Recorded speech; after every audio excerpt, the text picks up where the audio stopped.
फार सुंदर ऑप्शन्स आहेत तुम्हाला ऍड मॅनेजरमध्ये, ते तुम्ही वापरू शकता. तर लोकेशन टार्गेटिंग एक महत्वाचा ऑप्शन आहे. लोकेशन टार्गेटिंग मध्ये तुम्ही पिन पॉईंट टार्गेटिंग करू शकता. City wise, area wise, country wise, state wise तुम्हाला टार्गेटिंग करता येतं.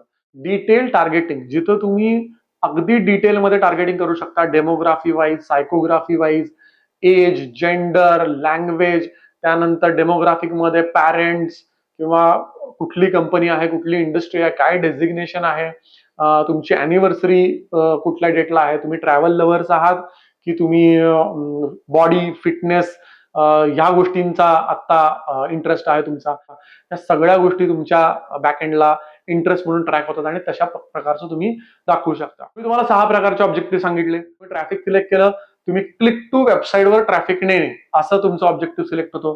तुम्ही लीड सिलेक्ट केलं तर click to lead form open होणे, त्या फॉर्म मध्ये डेटा भरणे, तो डेटा बॅकएंडला आपल्याला येतो, मग आपण त्यांना कॉल करू शकतो. किंवा क्लिक टू व्हॉट्सअप, मग व्हॉट्सअपवर चॅट करणे हा ऑप्शन येऊ शकतो. किंवा तुम्ही व्हॉट्सअपला मागं ऑटोमॅटिक रिप्लाय लावले असतील तर ते होणे. त्यानंतर तुम्ही जर एंगेजमेंट सिलेक्ट केलं तर जास्तीत जास्त लोकांना दाखवून तुमची प्रोफाईल व्हिजिट किंवा लाईक, कमेंट, शेअर वाढवणं हे एम असू शकतं.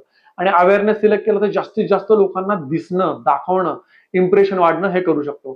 फेसबुकमध्ये डॅशबोर्डमध्ये 2 गोष्टी इम्पॉर्टंट असतात, इम्प्रेशन आणि रीच. इम्प्रेशन म्हणजे किती वेळा ऍड दिसली आणि रीच म्हणजे किती लोकांना ऍड दिसली. तर हे दोन्ही मेट्रिक्स फार महत्वाचे असतात.